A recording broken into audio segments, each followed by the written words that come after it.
every single time there was this like heart attack inducing stress. Are we going to get the numbers? Are we going to get the feet through the door? And then, thankfully, you would get to a point in the night when you realize you're at capacity and you think, yes. Oh, it's only at that point.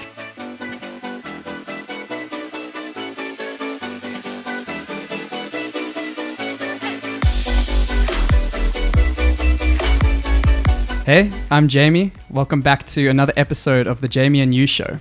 Scott, welcome to the show. Thanks, Jamie. Nice to be here. Yeah, it's great to have you. Scott, you've got 3 entrepreneurial ventures behind you, and now you're pursuing a more traditional career path. Let's hear all about it.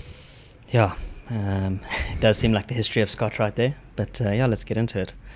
It goes way back to 2007, where I started studying. I found myself really interested in the social sciences as well as philosophy, which is where I found my majors. And I think what happened there is it really fostered a deep interest in people and culture and how we all kind of fit together. And somehow along that route, I found myself in marketing. What? I guess marketing is trying to understand people so that you can sell them stuff. Is that a crude way to say it? Listen, it's the way I would understand it, right. And I find it. Essentially one of the most important aspects of marketing. Obviously, there's a lot to it, but knowing who your audience is and this kind of stuff that they want is a major part of it. So yeah, that's where it's at. So during your studies, I mean, was your first entrepreneurial venture in marketing necessarily? I suppose you could say that. So, I mean, now we have got to go even further back. So one of my deep passions in life is whitewater kayaking. And that's the extreme side of kayaking where we throw ourselves off waterfalls and paddle big rapids and stuff like that. It's white water because the water is just so wild. Yes, exactly. Yeah. Rapids and all that sort of stuff. Right. So that's been a passion of mine since I was 15 years old. I found myself sponsored immediately after school, did a stint on the Zambezi River as a river guide before I even went to varsity. So that's kind of been a big shaper in my life. So basically right in the beginning parts of my studies, I was already thinking in terms of like, bringing in gear, because it was such a niche sport. It's difficult to find high quality gear. How did you get your gear at the time? We imported it, Okay. or we knew someone overseas, who could maybe bring some stuff over. Guys kind of just pulled old stuff together. So there was, let's call it a small demand, considering that it's such a small sport. But we identified that. There's an unserved need. Yes, I suppose you could say that.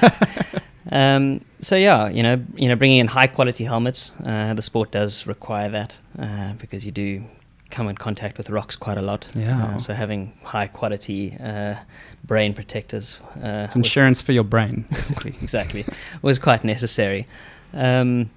So that was the first thing that we decided to bring in. I need to give a shout out to my buddy Craig Rivet, who was my partner in that venture. Awesome. Came it all to myself. We kind of were paddling partners and decided we were going to do this. And this was off the back of a blog, actually. As sponsored athletes, that's how we kind of got the word out. And even then? Yeah. Back in the day, blogging was the way. So you were an influencer, essentially. Yeah, I guess you could say that, hey? So cool. On Blogspot.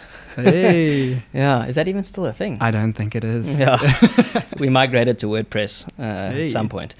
But so that's kind of how that started. And I mean, that's the link to marketing at that point. Yes. We were kind of marketing ourselves as athletes and then marketing some of the gear that were, kind enough to sponsor us. And then at the same time, it's bringing other gear in and selling it to the broader kayaking community. Right. Do you sell gear through the blog or did you set up something separately? So this is an interesting thing. I mean, this is, we're talking 2007. So, long before, Take a Lot was a thing. Kalahari was probably just starting to become a thing. I mean, Amazon was obviously big at that stage in the US, but nothing what it is today. Yeah. So it was all kind of new ground for us then. So we had this blog, and then we set up a separate website. And the idea was to kind of bring in this gear and sell it via e-commerce like that. Right. But I guess we kind of found ourselves out of our depth a little bit at some point. A lot of the gear didn't want to like sell us stuff on consignment, and as poor students, we couldn't exactly front the cash at that point. So it was kind of like little bits and bobs, and kind of sold on an ad hoc basis more than anything else. So did you sell some stuff? We did. We didn't make any money though. Because of the margins, or like importing? The margins, and again, because it was such a niche sport and because the gear was so expensive, we could never really put it up too much, being imported and whatnot. So yeah, man, that was kind of it. But we weren't in it for the money at that point so much as just playing around, and we obviously just wanted to service the the whitewater community. And I think maybe that this idea of having a purpose outside of making money kind of was an important lesson. Right.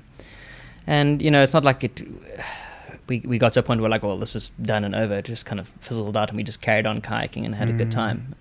But I think we learned some valuable lessons in that. Yeah, I'm sure you would have. I mean, in my experience, it's those random side projects that are spurred on by passion.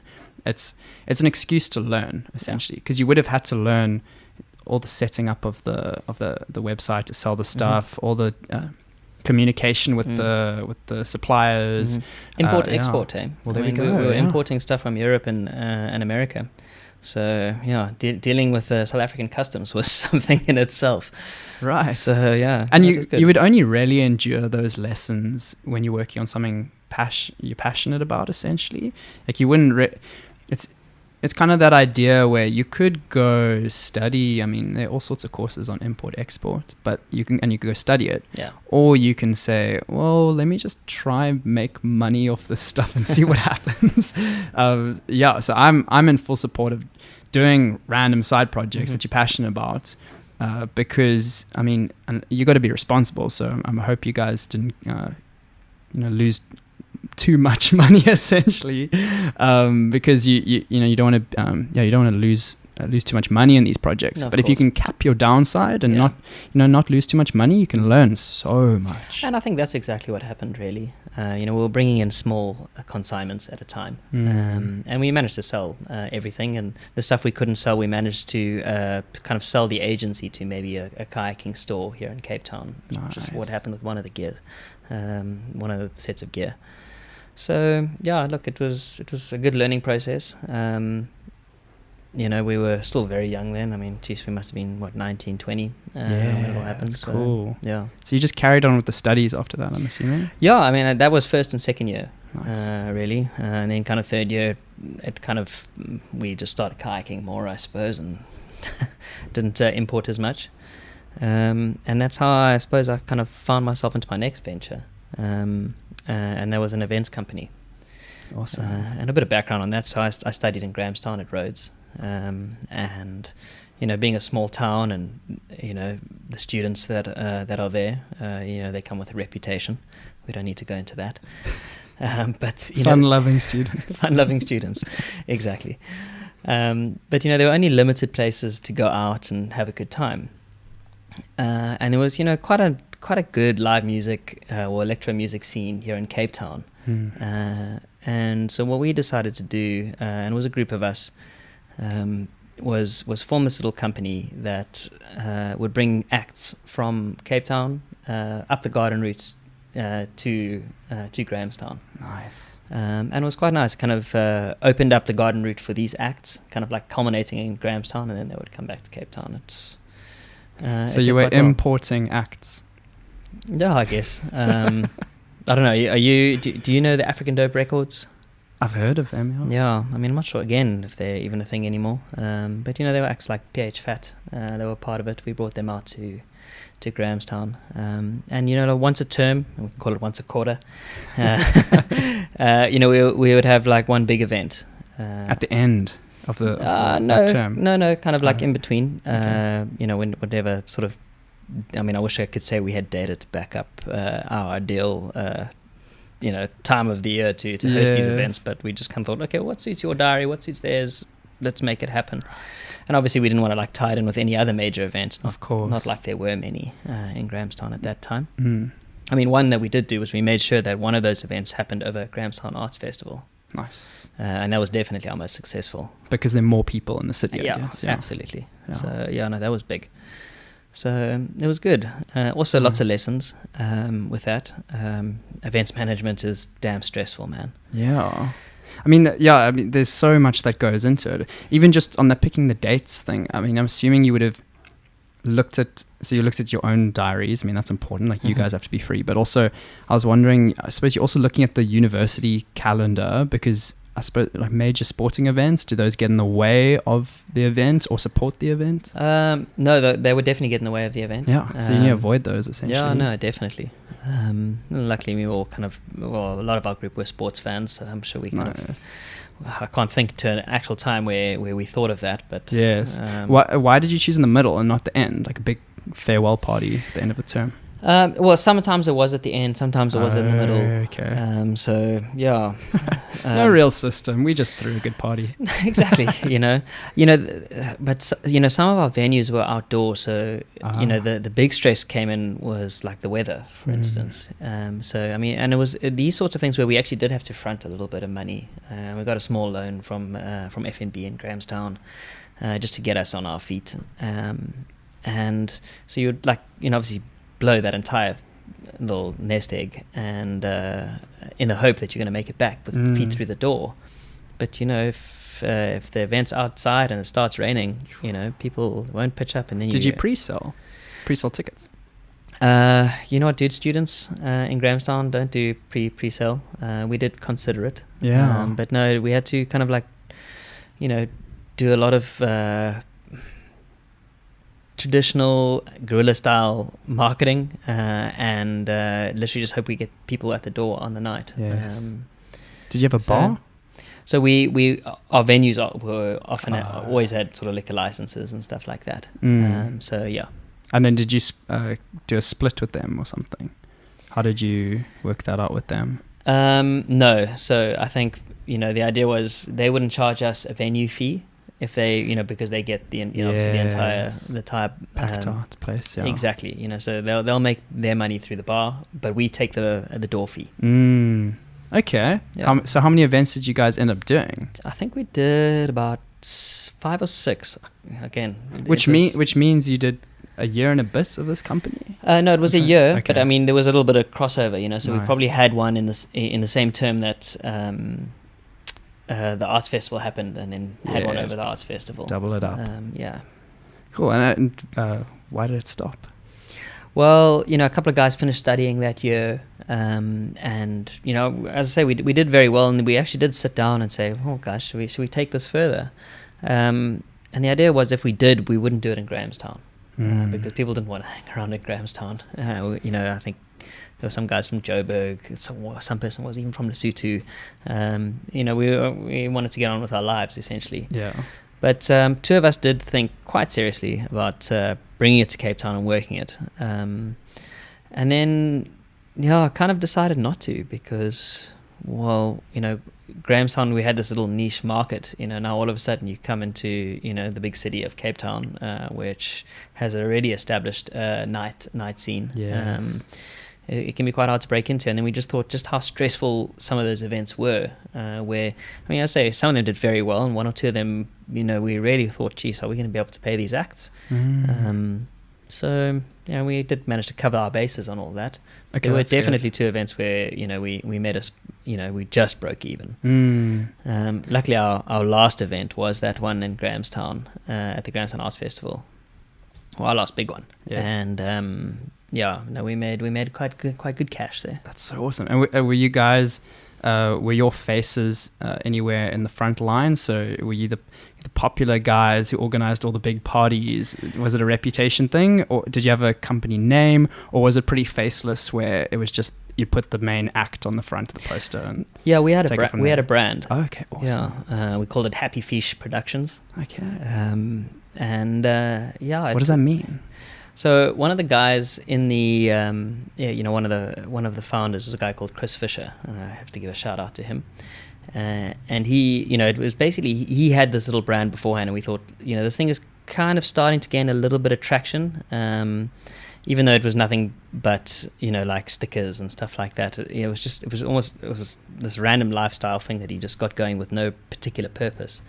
So we attached a bit of purpose to it with this event, and then ran with it.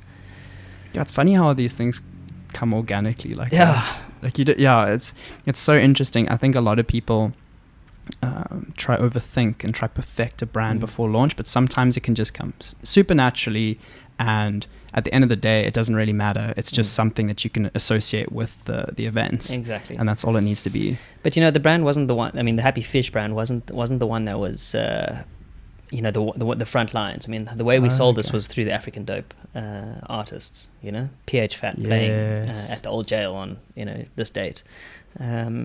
That's what kind of was the hook. What was the marketing strategy? Sure, I've got to think back now. Because at the time, I mean, I know for some of these events, Facebook events was such an important component, and I'm just wondering, around that time, was Facebook events a big thing? Dude, I don't even think Facebook events was in existence in 2009. Wow, okay. I think Facebook was quite simple back then, with it launching in 2007 or 2006, but going global in 2007.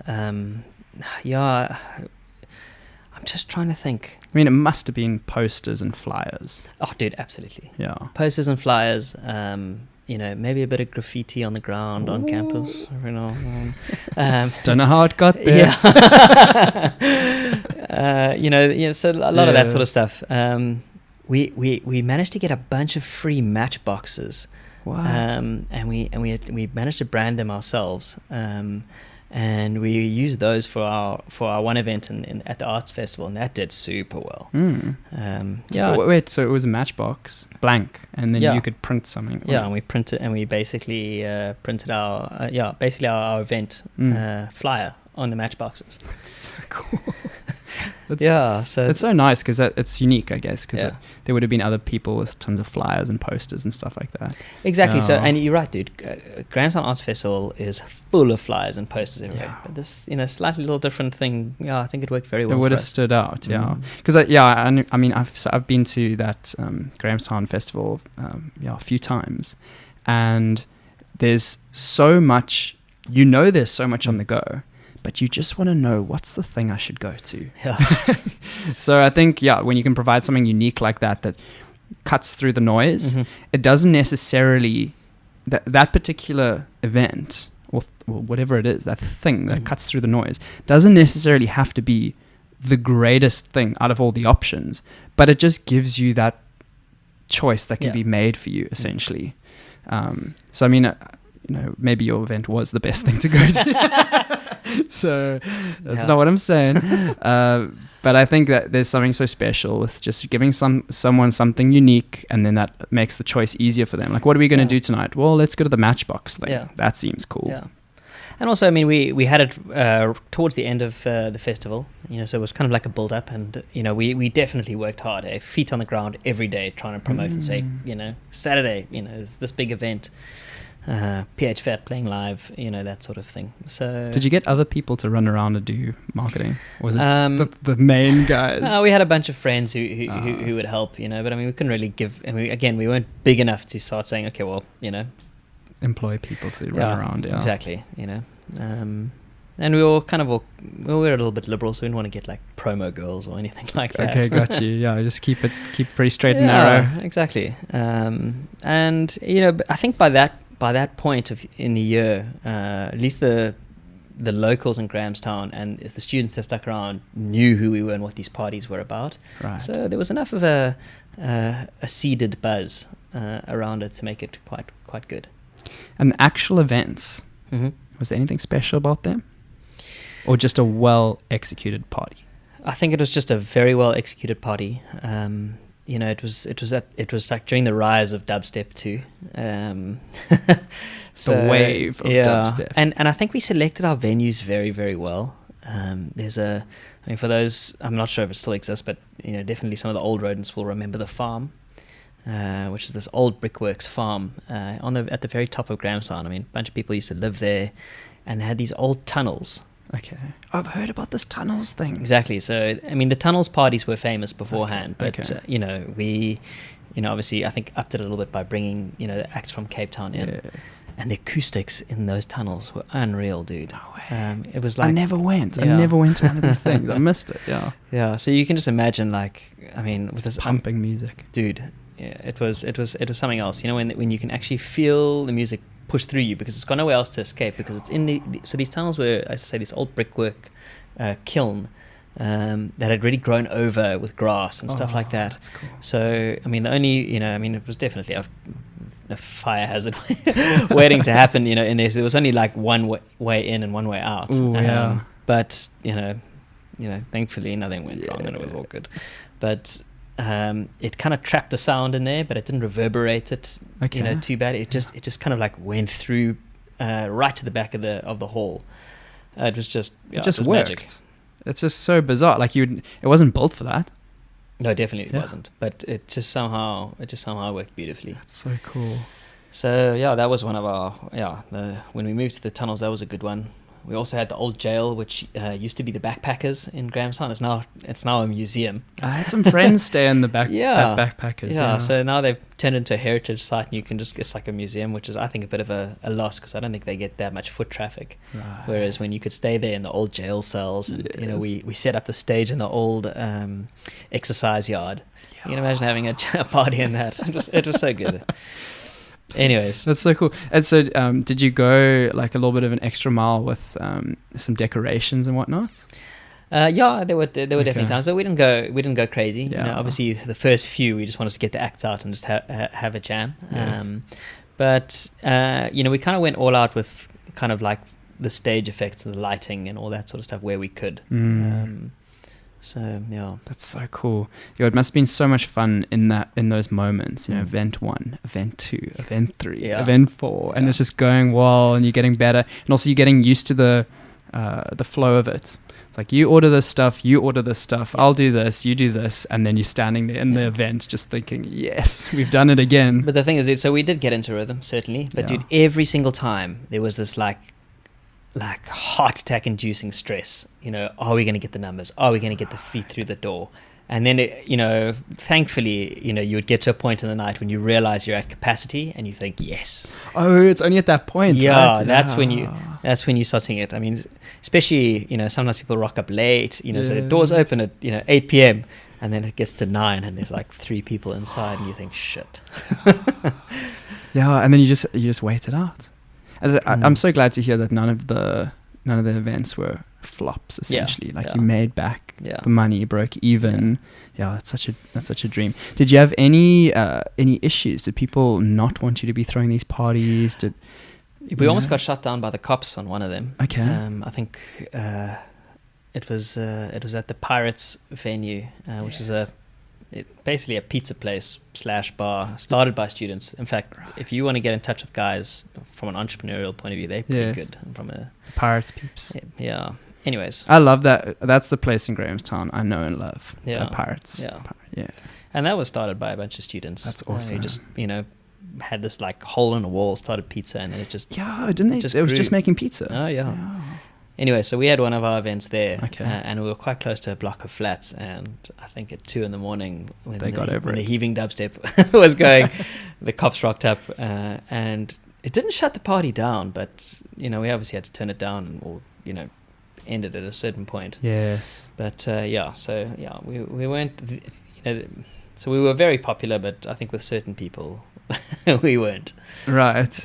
Yeah, it's so cool. And do you think so before you guys and since you guys, has the nightlife there been something? I know you would have been, so you were in a town where there were popular bars and places to hang out. So I think that's always been the case there. But as far as events, I haven't heard. I mean, from an events point of view, I haven't heard of anything. But you did qualify it well. I mean, there's tons to do. The Rhodes students always find a place to party. Exactly. So I think we just gave something a little bit different to the scene, and it did well. Was this project part of your studies? So I did that PDEM, that postgraduate diploma in enterprise management. Okay. So with that social sciences degree, with philosophy, it was a BA degree. I finished it. I got to the end of it and I realized I could think very well, but there wasn't much of a practical element to my study. So I thought, I better lean into a bit of business thinking if I want to make a bit of money one day. And that's what we did. So we were kind of tasked with starting a business, and I think for a lot of the classmates it was just a project. Whereas for our group it literally became our lifestyle and our life, and it reflected in our marks. I'm sure it would have. Yeah.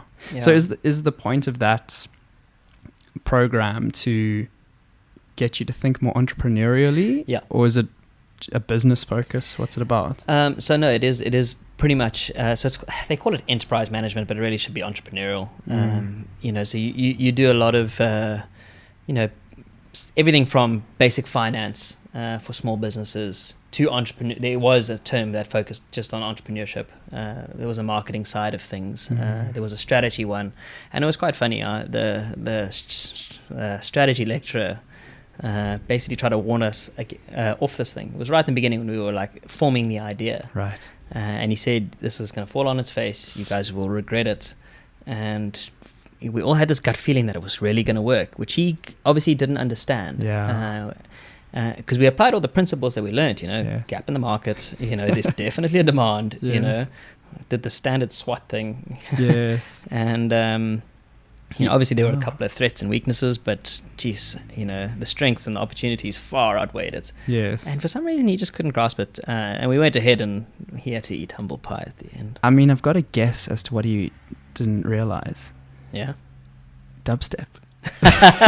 Well, the thing is, he didn't even know what type of music we were going to bring in. We were just saying, there aren't enough music events in Grahamstown. That's what we want to do. I think he thought it was too ambitious. Right. And the thing is, like, I don't know. Yeah, that's kind of why I was asking about the events before you guys and then the events afterwards, is because there was something special about that time in music, in live music, in parties, essentially. Dubstep was a big part of that, where people would. I mean, there were other eras before that. Yeah. I mean, like the rave era. Yeah. There are these eras where this genre of music comes and people just go wild for it, and they want to go out and party. Yeah. And live music, if you're thinking about just bands, I don't think I mean, just off the top of my head, I don't know if an events company just bringing bands to Grahamstown would be able to compete with, hey, let's go to a bar and just drink, rather than go watch a live band. But if you're bringing something with the energy of electronic music where people want to go party, that was maybe an edge, essentially, that he didn't see. No, absolutely. Yeah. He was a guy who obviously got comfortable in his tenure as a management lecturer, and obviously couldn't spot it. Yeah, because I think, I mean, it's a good example of. I mean, I'm sure you guys are happy that you went ahead with it and didn't listen to him. Yeah, it's just a good example of, I think, a lot of entrepreneurs get told this isn't going to work. Yeah, and it's really tough. I think there's also this idea where also when you're in the middle of something, so imagine you're in the middle of an entrepreneurial project and it's not going well, and people are saying, you got to get out of this, it's not going to go well. When do you decide to pursue, and when do you decide to say, you know what, actually people are right, this isn't going well? Yeah. And I think that's such a big question. So you guys, what did you have on the line? I guess you had your degree, that postgrad on the line if it had failed. Yeah, but there were other groups whose businesses didn't do that well, but their theory behind it was all good, so they all did well. So you didn't have to have a profitable business? Not necessarily, no. And I think that's the thing, and I think it boiled down to the fact that we were going for something that was quite different, whereas I think traditionally people went for your usual brick and mortar style of let's create a bunch of t-shirts and stuff retail, like that. Yeah. So it worked nicely. We took a risk and it paid off. Yeah. So you decided not to continue this thing, and it seems like pretty straightforward, reasonable reasons. It was you guys are moving to different cities, or you wanted to settle somewhere else. And I agree, coming to coming to Cape Town, the scene was at that time just heaving. Like there's so much activity, so a lot to compete with. Yeah. Did you end up coming down to Cape Town anyway? I always planned to. Okay. I was born in Joburg, schooled in Natal. Definitely didn't want to go back to Joburg. Had a girlfriend in Cape Town. Well, there we go. So, I obviously visited quite a lot and just loved the idea of mountains and beach so close to each other. So I always knew that I was going to find myself here. Nice. I thought that the other day, actually. I was driving down. I can kind of roughly remember the road, and I was looking out at the city, and I was just thinking to myself, if I was anywhere else in South Africa, if I was based anywhere else previously. So I grew up here in Cape Town, so, I stayed here, essentially. I didn't move here. But I was thinking, if I was in any other city in South Africa, I would probably find my way here eventually. It suits my lifestyle and whatnot. And I think but there are, on the other hand, there are people who, so like you said, the beach, the mountain and whatnot. But there are other people who grew up in Cape Town, but would look at Joburg and think that's where my opportunity is, and then they move there. But it's a lifestyle choice, right? I was going to say each to their own. Yeah. Cool. Well, I'm very happy to have you here. Oh, exactly. my own just wasn't in Joburg, so yes, that's fine. I enjoy visiting. I've got lots of friends there. Yeah. I think if I spend more than 5 days in Joburg, I start feeling a bit antsy. And I think it's the outdoorsman in me. For sure. That is a big passion in my life. And I may have the steady job now, but I think if I had to start an entrepreneurial type thing, if it's not in tech, it'll definitely be something to do with the outdoors. So yeah, cool. So maybe both. Who knows? Hello. So you come down to Cape Town, and how soon after that do you get involved in this next little project of yours?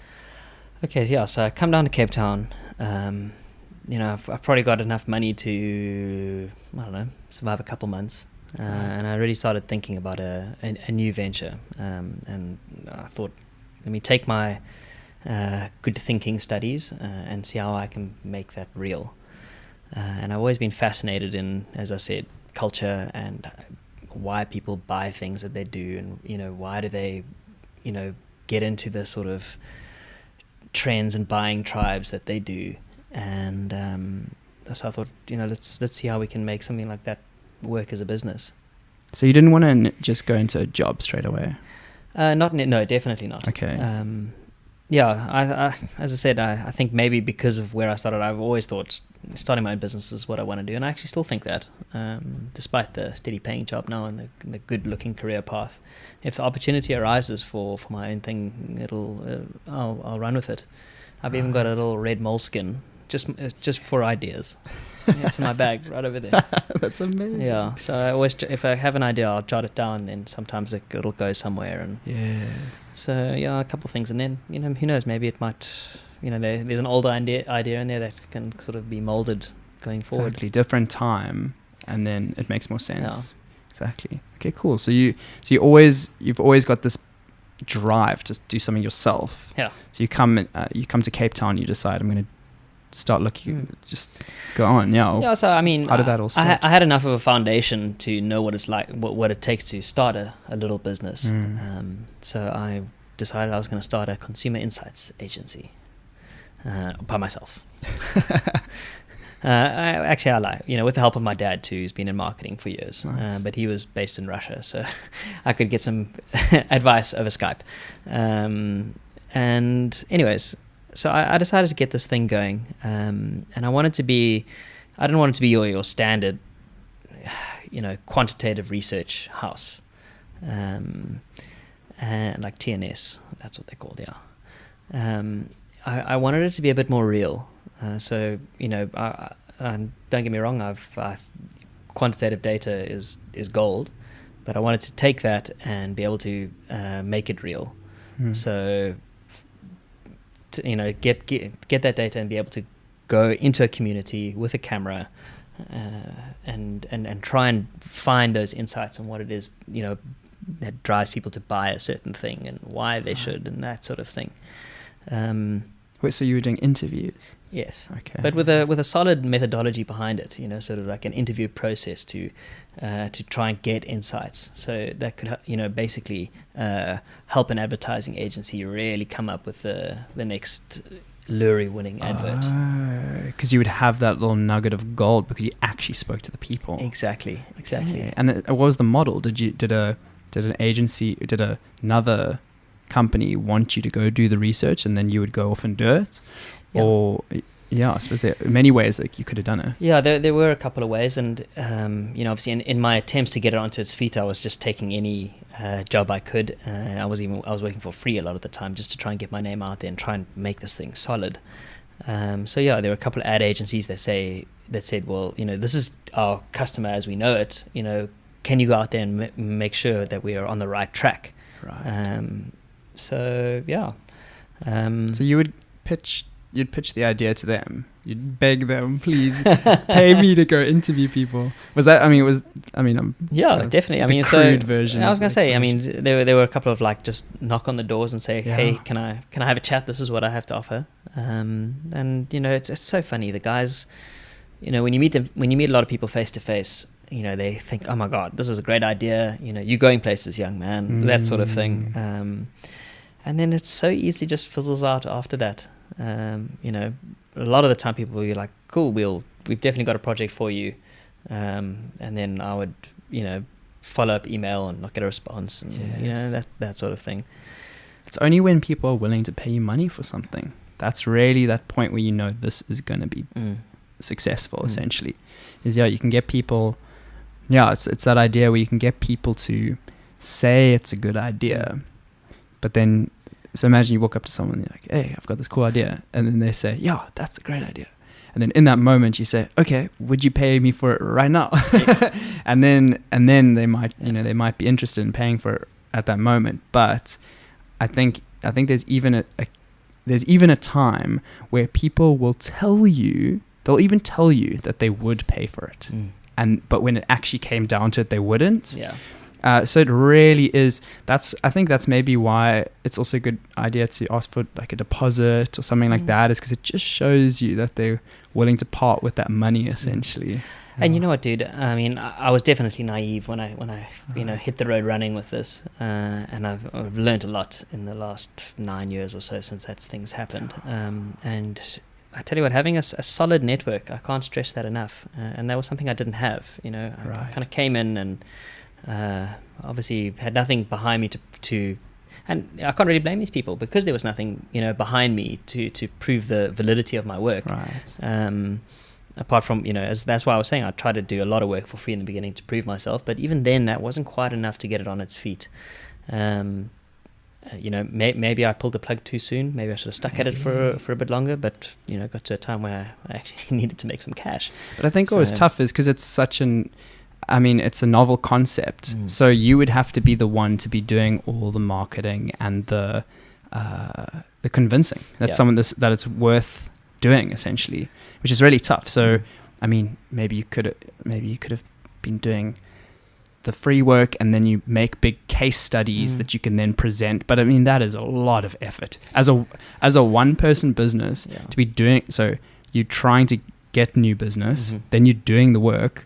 So you're going and doing the filming, then you're doing all the editing and presenting and whatnot. Yeah. And then at the same time, trying to draw up a case study so that you can convince the next person. Yeah. That is wild. And look, dude, I had 6 months to try and get this thing onto its feet and work. And it just wasn't enough time, I guess. It probably wasn't. I definitely made mistakes. There's no question. Right. I was thinking another model potentially. Not that you could have, not that you could have done it differently this way, but like just while we were talking here, thinking, I wonder if there's place for a repository of these profiles, essentially. You kind of go in, you film different profiles, different demographics, essentially, and then put that up into a repository, a database, and then you search. And it's like, I want to see an interview from South African man area, that lives in this area. Yeah. And then it's like, click, and then it's a video of this person. Yeah, I don't know. Maybe it's another It model. it definitely has been done. Ah! There's a market seeding company called Instant Grass, based in Greenpoint, Okay. and they've done very good work on that. Nice. Yeah. I did a brief stint with them where they took me on board from like an internship. Okay. Point Around of the view. same time. Afterwards, Just when after. I realized I Hey, needed to cool. start getting into the market and I wanted to get into the marketing side of things, I wasn't senior enough for them at the time, so they didn't offer me a full-time position, which is fine. I think I learned quite a bit during my very short stint there, and it kind of set me up for where I am today. But they've got a very good sort of segmentation model of the South African market, where they've kind of like put people into quite nice persona tribes, but different, and then it goes like quite deep from there. So then do you contact, like as a company, do you contact them and say, like, give me the key to your database, and then you go inside and you browse around at all the different demographics? No, so there are definitely companies that have that, but it's definitely not public. I think a lot of companies will hold on to that No, for sure, very yeah, tightly. Instant Grass is all about seeding an idea or a product, so if let's take Red Bull for example. So you had the traditional Red Bull flavor, and then they brought out those new flavors. Oh yeah, there's all berry and exactly all sorts of stuff. Yeah. Red Bull would have gone to Instant Grass and said, take this new cranberry flavor and seed it with that segment of the market. So find who are the influential people in that market, and then see how this takes off there. And so one, it's market research, and two, it's this idea of seeding. So you've got these influencers who are now seen drinking the new Red Bull, and they're quite cool people. I've heard, I can't remember where I heard this, but it was something about seeding, this concept of seeding. I've never heard it called seeding before, but it was an example of it, where it was this idea, like, what if you could seed with the cool kids at a school, and because if you can convince the cool kids, the other kids will just beg their parents to buy the thing relentlessly. This is Instant Grass's model. They do it. Yeah. So they identify who these influential people are in communities, and they create this network around it. And that's how they do it. Sneaky. Yeah, it's clever, hey? Yeah, and it works. I'm assuming. Yeah, no, they've done very well as a business. Yeah. Oh, that's brilliant. Yeah, there's something. I mean, like something so powerful about referrals. Essentially, if this person if it's good enough for them, it could be good enough for me. And if someone's using something, that's them endorsing it. So then I want to use it, which is so much more powerful than a brand advertising something. Dude, absolutely. I mean, it's marketing at its absolute best. Yeah. It's weird. It's actually proper brand power as well, because you've got those fans.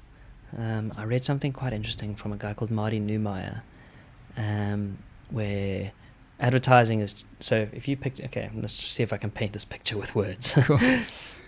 You can imagine a guy being attracted to a woman. Okay. Advertising would be him repeatedly saying, do you like me? Do you like me? Do you like me? Do you like me? PR is someone else going to this girl on his behalf saying, yes, you should like that guy. He's really cool. He's got a lot going on. Yeah, exactly. Whereas the power of brand is that girl realizing it herself, saying, I actually do like that guy. Right.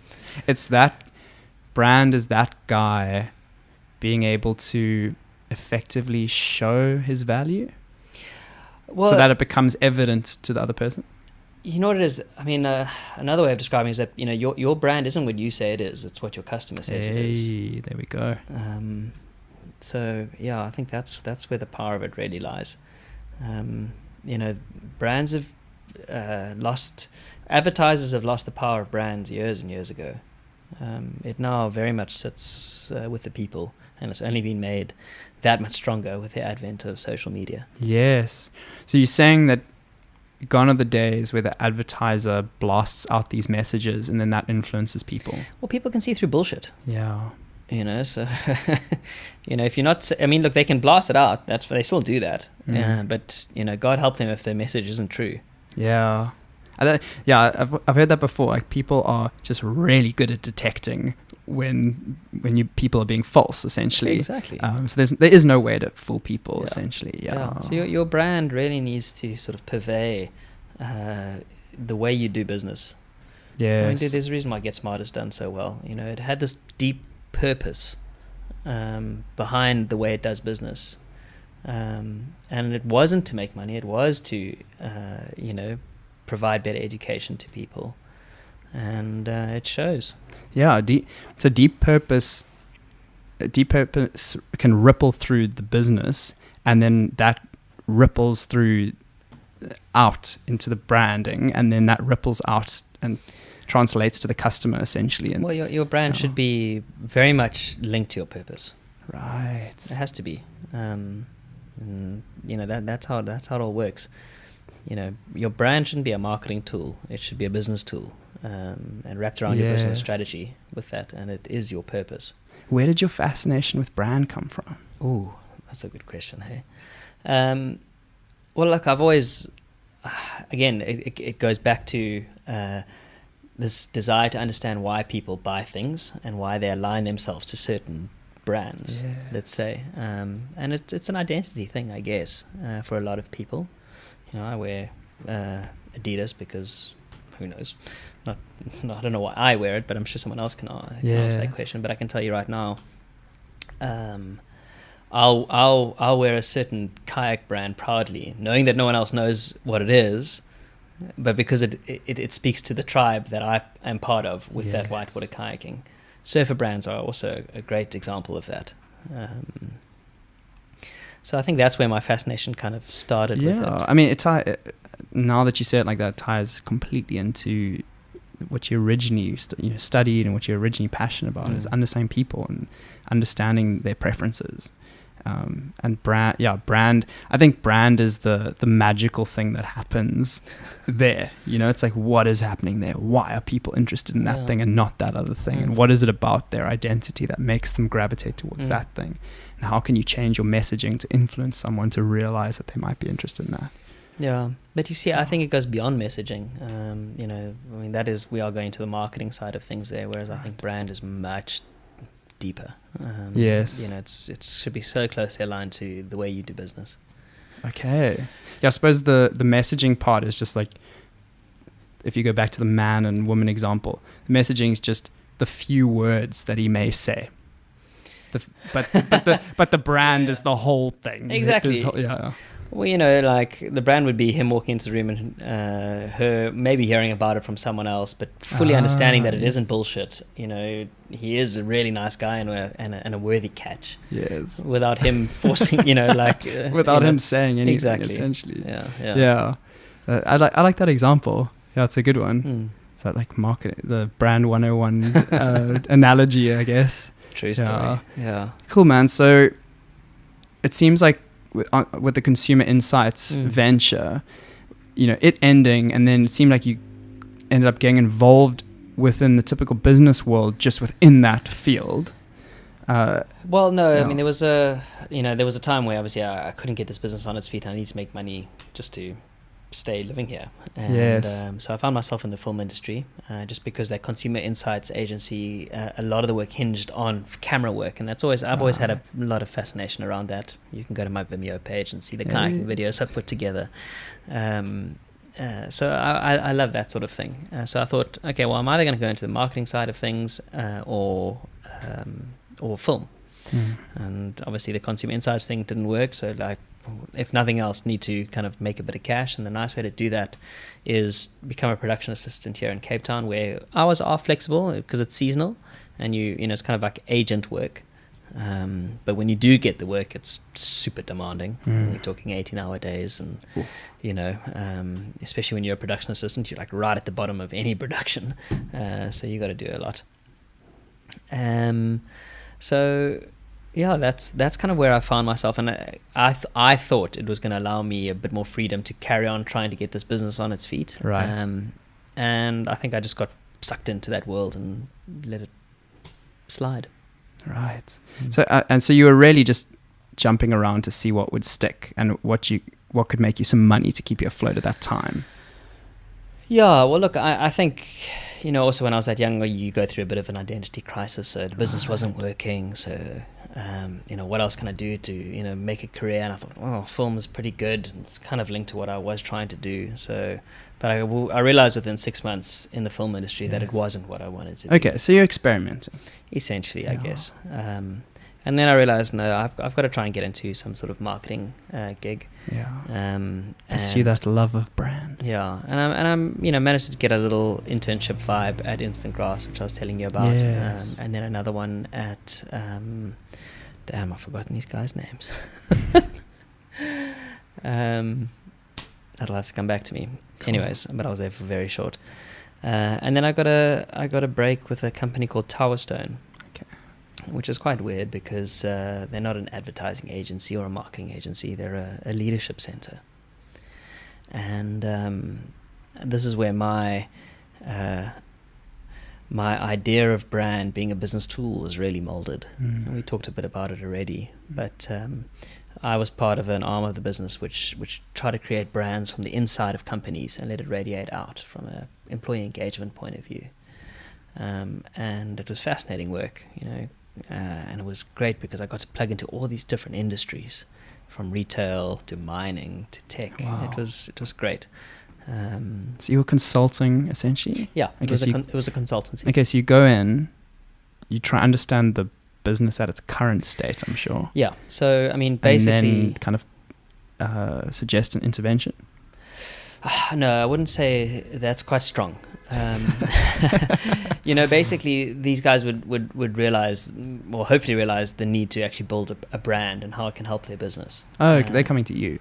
Well, we often went to them and said, look, this is how we could help your brand, help your business. Okay, so there's both ways. Of course. Oh. And again, sales is a tricky thing. Sales is sales. So there were obviously a lot of pitching and that sort of thing. But at the same time, we did have a few people who approach us. Again, I want to stress the power of a network. We had great partners at R&B Ventures who would obviously finance a startup and then pull us in to help mold their brand for them, that sort of thing. So yeah, that was a very, very valuable time in my life. I think it helped me understand brand as a business tool, which I think is quite a rare thing these days. I think people still think brand is a marketing tool. Yeah. And it must have been such a treat getting exposure to all those different industries. Dude, it really was. And I think it stimulated the entrepreneurial spirit in me, being able to say, okay, well, I've got this client who's a butcher versus, this client, who specializes in jewelry. Wow. So it was quite cool seeing how that all came together and actually seeing how, certain industries are similar and how they differ in their approaches. Like the construction industry, dude. It's I don't want to speak out of turn here, but quite toxic in this country. Interesting. And just the way people do business, and you could just see how it would be so much better if guys weren't so competitive and always trying to outdo each other. If there was just a bit of trust. Yes. And I think that also is a very important thing with brand is this idea of building trust. For sure. So maybe that's a cool example of how do you try change? Because you mentioned that you wanted to change the perception of brand from inside the organization and have that ripple out. So did you have to change culture inside these companies? So that's kind of what Tower Stone really specialized in, was kind of behavior change and things like that. So obviously we had our side of the business, but there was another side of the business that kind of really focused on the employee engagement and alignment of values. Yes. That's quite a task. Dude, it's really hard, and I would, it's sometimes worked, and when it did, it was great, but it often didn't. And dude, it often boils down to leadership, hey? If your business leaders aren't buying into the values and the brand and aren't living them, how can you expect your employees to? Yes. I've also heard that about cultures. It trickles down from the leadership essentially. So I'm assuming that was the strategy every time.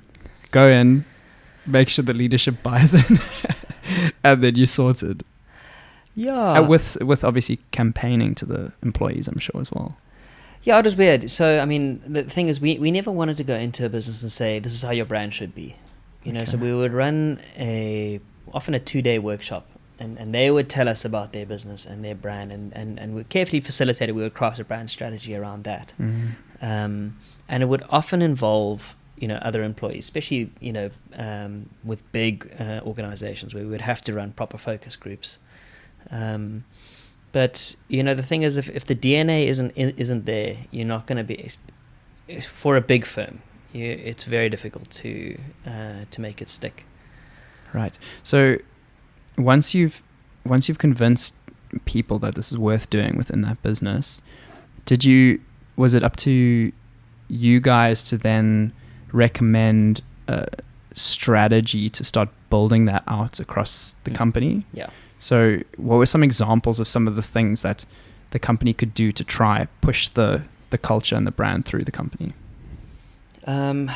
Yeah, so I mean, it would always kind of start with what we would call an employee engagement plan. And, you know, obviously we would have to identify a certain objective, whether that is, you know, value alignment.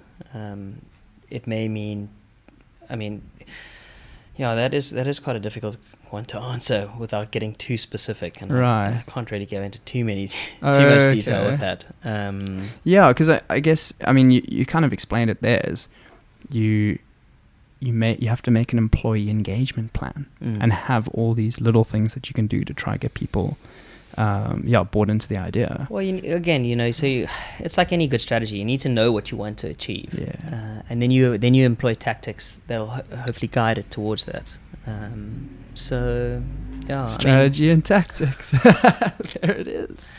Exactly. Yes. You know, so I mean, let me think. That's brilliant. That means that's brilliant, because that means you're getting exposure to all sorts of like the lessons you would have learned in the middle of that is branding, strategy, like business culture. You're getting exposure to so much, which is, I mean, if we think about the longer term play for Scott, which is perhaps an entrepreneurial venture one day, the lessons you learn from being part of business and getting all that exposure to stuff you wouldn't have got exposure to is, I mean, it's invaluable. There's so much value in it. Yeah. Absolutely. And, you know, I'm fortunate to find myself in a really good role at Get Smart at the moment, and I'm super thankful for that. Yeah. So let's talk a little bit about that. Brand. Okay. Yeah, brand. What's a brand? So now I'm kind of, I suppose, responsible for some of the oldest brands in the world. Yeah. You know, if you and some of the heaviest hitters, if you think about MIT and Harvard and things like that. Not that they're that old, but, you know, I was throwing Oxford and Cambridge in there. But I'm responsible for the US portfolio, but, yes. You know. Massive names that... So your role now is to understand the brands that already exist and do them justice. And, you know, kind of like maybe bring them up into, and I've got to be careful how I phrase this, but, you know, into the 21st century in terms of communication and, you know, education platforms. Yes. You know, I think... So how about, I just want to jump in here, maybe a little bit of context for whoever's watching or listening right now. Get Smarter, online short courses. Yes.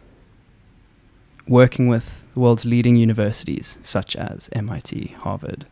And your role is to lead brand strategy on these courses, launching with these universities. Yeah. Gotcha. Yeah. So, you know, I've got a great team who are kind of responsible for the US universities and courses, and it is our role to champion the brands as well as communicate them out to the market in terms of positioning.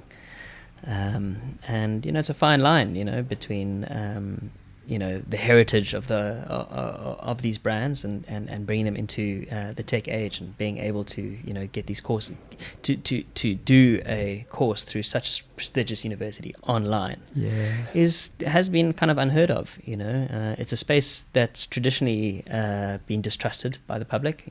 Education online, just like anything at some point. There was a time where you didn't speak to strangers online. That's changed. So I think it's just education's kind of playing catch up there. And I think we're at the forefront in helping that. Because the Get Smarter brand's more modern.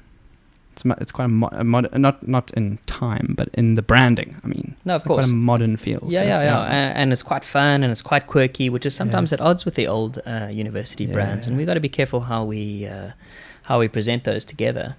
And it's just like the old business venture at Varsity with the events company. We trade on the good name of these universities, just like we traded on the good name of the African Dope Artist Records.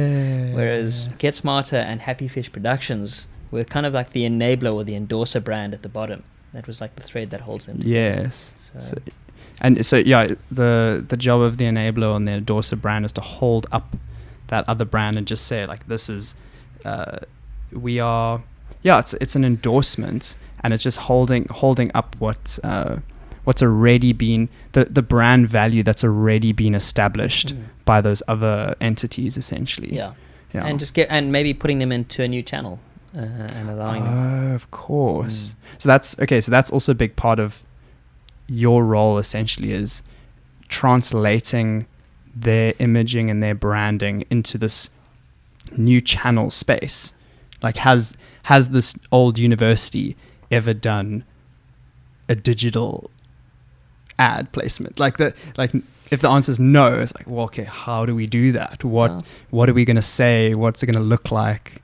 Well, we've got to get data to back up any claims or any suggestions we want to do. Do you do ideation and think of different options and then test different options? Absolutely. Okay. We're doing it right now with one of our courses, but again, can't go into detail with that. That's really cool. And how are you finding that?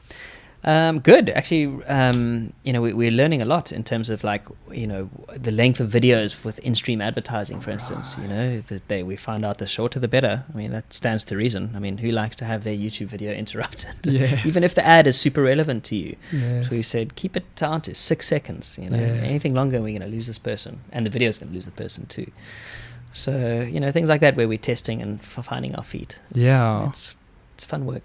Yeah, I think it's really nice both ways with testing like that. Is on the one hand, you will find the obvious thing, like not really the obvious thing, but you'll find something that you may have predicted, like shorter, better. But sometimes with this testing, you find the thing that you didn't expect is the better thing, and then you have a massive advantage over your competition, or at least over yourself if you hadn't done this testing. It's wild. I think testing, this new age of being able to run tests in most disciplines, you can say, what if we did this, or what if we did this? I think that's what for me is just very topical thing for me, is this idea of AI and machine learning, where the testing different options is possible at a much faster speed. Not in everything yet, though. I don't know if you can test, I don't know if the machines know how humans react yet. Dude, I think it's a matter of time. I guess that is it's the trajectory. We don't know if it'll get there, but it might get there for sure. I mean, things seem to be growing at an exponential rate, so it might come quicker than we think. But who knows? But I think because that essentially is where this ends up with the testing of the different options, is that you could test, will people respond to this length of video or that length, and you can test it against an understanding of different kinds of people that maybe the machine has in the back of its head. But for now, I think there are a lot of ways, even just to do it on humans. I mean, are you guys just releasing different ads and then seeing which ones are converting better? Is that essentially that is exactly the what simple we do. of it? Amazing, man. And so where where does your career take you next? That's a higher and deeper into brand and brand strategy. Yeah, like so this is by far the biggest company I've worked for. Right. Not that I didn't have exposure to big companies through my last job, and I'm very grateful for the culture that exists at Get Smarter. So I think so long as I'm happy and I'm still learning, I'll probably see it for another couple of years just to see where it takes me. But Nice. Ultimately, if again, like I said right at the beginning, if there's an opportunity to run my own thing, I'll definitely run with it. But it has to be the right opportunity. Of if you know what I mean. course. So, and I think I wouldn't change anything for what it is. I've learned a lot through the mistakes and the decisions that I've made and where my career is. So we have to see what the future holds. Nice. Scott, it's been so great having you here, man. Thanks, Jamie. It has been great. Thank you for sharing your story. For those watching or listening, thanks for joining us. Scott, where can people find you online? So you can find me on LinkedIn if you just search Scott Reinders. I do the odd article every now and then on there. I've got a Vimeo page, also Scott Reinders, if you search there, though that's mostly whitewater kayaking. And Scotty RSA on Instagram. Nice. All links will be in the description. Till next time. Cheers. Cheers.